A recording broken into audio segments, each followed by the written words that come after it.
नमस्कार। BHSc part third के आप सभी स्टूडेंट्स का इस नए अध्ययन सत्र में स्वागत है। आशा है आप सभी अपने घरों में स्वस्थ एवं सुरक्षित होंगे। आज हम यूनिट फर्स्ट जो है ह्यूमन डेवलपमेंट पेपर जो है उसकी यूनिट फर्स्ट के बारे में बात करेंगे। हम लोगों ने जो फर्स्ट ईयर और सेकेंड ईयर में मानव विकास जो प्रश्न पत्र पढ़ा है उससे ये प्रश्न पत्र जो है वो थोड़ा सा अलग है। अब हम यहाँ पर विकास या विकास के विभिन्न जो आयाम है उनकी बात नहीं करेंगे, बल्कि जो मानव विकास से संबंधित और जो पक्ष हैं उनकी चर्चा जो है इस प्रश्न पत्र में होगी।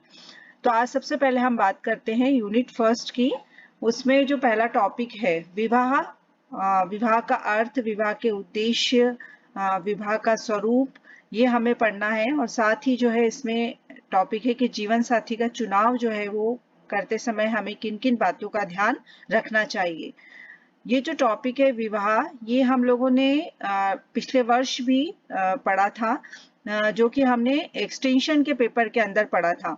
प्रसार शिक्षा का जो प्रश्न पत्र था उसमें हमने विवाह के बारे में बहुत विस्तृत चर्चा की थी। तो मैं अभी यहाँ पर इस टॉपिक को बहुत ज्यादा डिटेल में नहीं ले रही हूँ, क्योंकि हम सब इस को पढ़ चुके हैं। हम आज जो बात शुरू करेंगे वो करेंगे कि जीवन साथी का चुनाव करते समय किन किन बातों का ध्यान रखना चाहिए, क्योंकि विवाह जब भी होगा तो उसके लिए अनिवार्य है कि दो लोग जो है वो आपस में एक दूसरे का सिलेक्शन करें। तो सिलेक्शन ऑफ ए मेट, आज हम इसकी चर्चा करेंगे। विवाह से पूर्व जीवन साथी का चुनाव करना एक अत्यंत महत्वपूर्ण कार्य है। जीवन साथी के चुनाव में अधिक बुद्धि, चातुर्य, कुशलता, अनुभव एवं परिपक्वता की आवश्यकता होती है। उपयुक्त जीवन साथी के चुनाव से जहां परिवार व समाज का उत्थान होता है, वहीं वैवाहिक जीवन सुखमय व्यतीत होता है। तो ऐसे कौन कौन से बिंदु हैं या कौन सी बातें हैं जो हम जीवन साथी का चुनाव करते समय ध्यान रखेंगे। तो उसमें जो पहली जो बात है वो है विवाह के समय उम्र। जीवन साथी के चयन में सबसे महत्वपूर्ण है वर वधू की उम्र। वर वधू की उम्र में बहुत अधिक अंतर नहीं होना चाहिए। उनकी शादी अल्प आयु में नहीं की जानी चाहिए।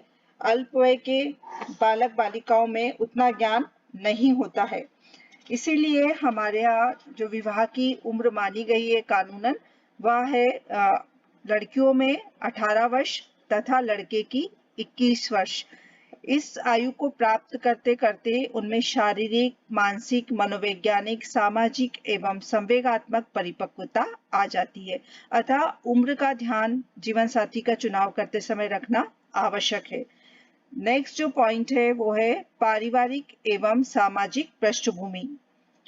जीवन साथी का चुनाव करते समय पारिवारिक एवं सामाजिक पृष्ठभूमि को भी ध्यान में रखना आवश्यक है। यदि वर वधू के पारिवारिक व सामाजिक पृष्ठभूमि नैतिक मूल्यों, आदर्शों, मानकों, मान्यताओं, परंपराओं, विश्वास में काफी असमानता है, तो मतभेदों के बढ़ने की आशंका प्रबल हो जाती है तथा वैवाहिक संबंधों में कड़वाहट आने लगती है। अगला जो हमारा पॉइंट है वो है भावनात्मक परिपक्वता, इमोशनल मैच्योरिटी। परिवार टूटने, घर बिखरने, विवाह विच्छेद होने में भावनात्मक परिपक्वता का भी महत्वपूर्ण योगदान है। यदि वर और कन्या दोनों में से कोई भी एक अधिक तुनक मिजाजी, अस्थिर, स्वयं के प्रति अनिश्चित, क्रोधी होते हैं, तो लड़ाई झगड़ा बढ़ जाता है, बात बात में विवाद होने लगता है। विशेषकर अति संवेदनशीलता वैवाहिक संबंधों में दरारें एवं खटास उत्पन्न कर देती हैं। फलतः परिवार विघटन होने की समस्या बढ़ जाती है। अगला जो हमारा चुनाव का जो एक पॉइंट है कि किस आधार पर चुनाव होना चाहिए, वो है शैक्षिक स्तर में समानता। वर वधू की शिक्षा में काफी अंतर होने से भी वैवाहिक संबंधों में खटास आती है। आजादी के इतने वर्षों बाद भी भारत में स्त्री शिक्षा अभी भी पुरुषों की अपेक्षा कम है। लड़के पढ़े लिखे होते हैं तथा लड़कियां अनपढ़। कुछ लड़कियां पढ़ती भी है मगर उनकी कम उम्र में शादी कर दी जाती है। इससे उनकी आगे की पढ़ाई नहीं हो पाती है।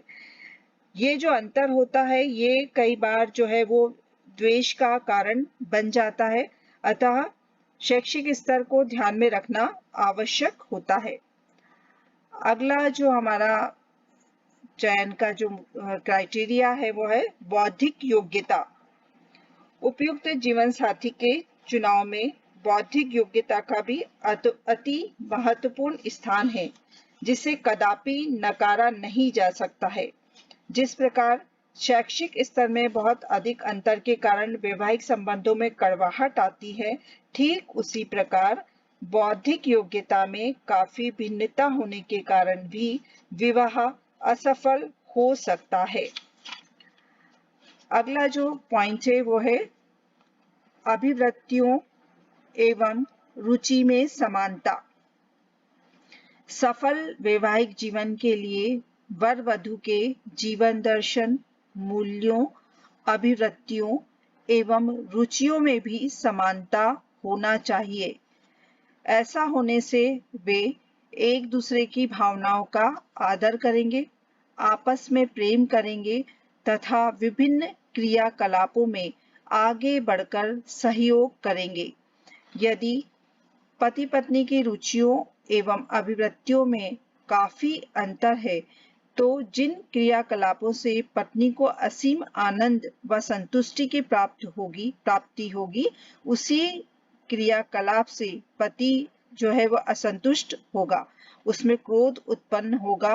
फलतः पति पत्नी आपस में एक दूसरे को कटाक्ष करेंगे। अगला जो हमारा पॉइंट है वो है आर्थिक स्तर में समानता।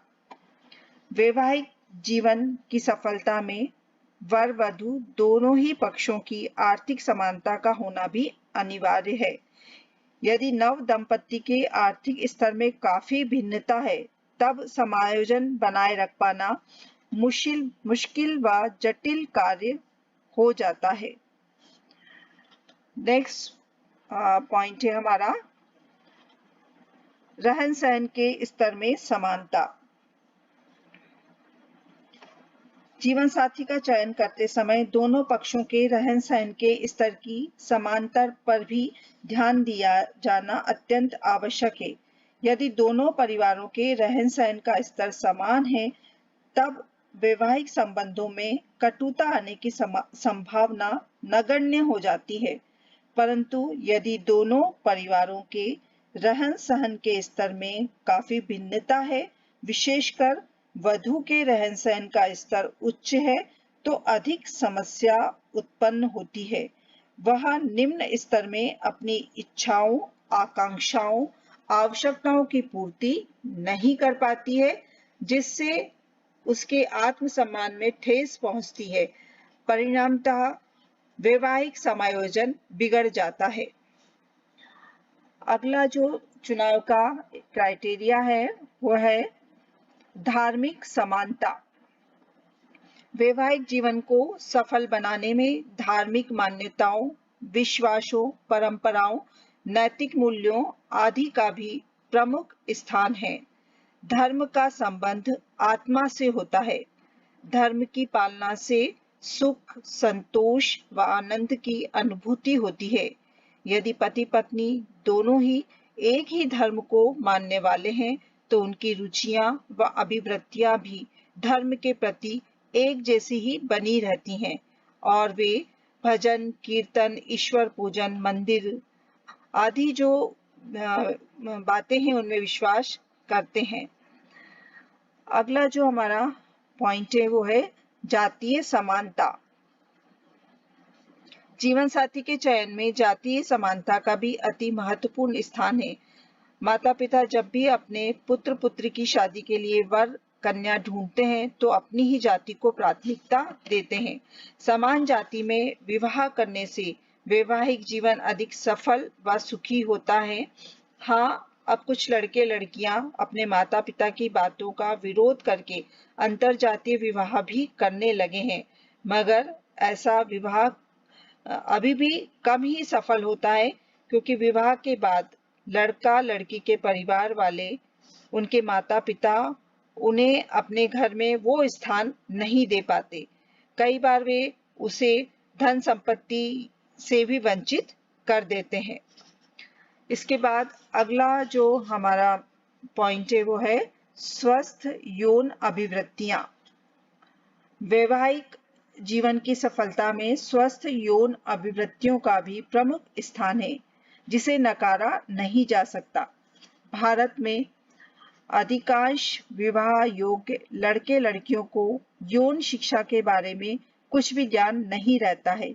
यौन शिक्षा के अभाव में वे स्वस्थ यौन अभिवृत्तियों के बारे में ठीक ढंग से नहीं समझ पाते, इसलिए कई बार उनका वैवाहिक सामंजस्य जो है वो बिगड़ जाता है। नेक्स्ट जो पॉइंट है वो है बाल्यावस्था सुखद पूर्ण। जिन परिवारों के बालक बालिकाओं की बाल्यावस्था सुखद पूर्वक बीतती है, उनका वैवाहिक जीवन भी सुखमय ही व्यतीत होता है। इसका सबसे बड़ा कारण है कि बालक बालिका के परिवार में माता पिता के में आपस में कोई तनाव, टकराहट, कड़वाहट नहीं होती है। वे एक दूसरे का सम्मान करते हैं, प्यार करते हैं, आज्ञा मानते हैं। जब बालक बालिका बचपन से ही इन्हीं चीजों को देखते हैं तो वह भी ऐसा करने के बारे में ही सोचते हैं।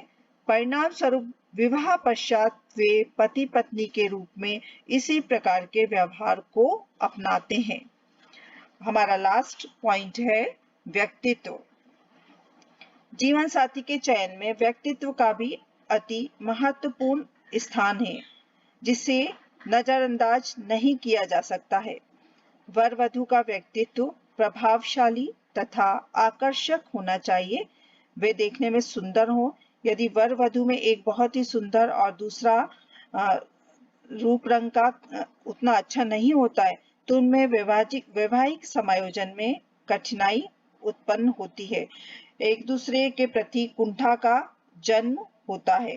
अतः समान व्यक्तित्व या व्यक्तित्व में बहुत ज्यादा अंतर जो है वो नहीं होना चाहिए।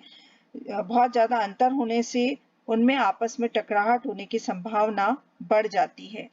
इस प्रकार ये कुछ बिंदु हैं जो ध्यान रखे जाना आवश्यक है। जब भी विवाह के लिए जीवन साथी का चुनाव किया जाना है, तो इन बिंदुओं को यदि ध्यान में रखा जाता है तो उपयुक्त जीवन साथी का चुनाव जो है वो आसानी से किया जा सकता है।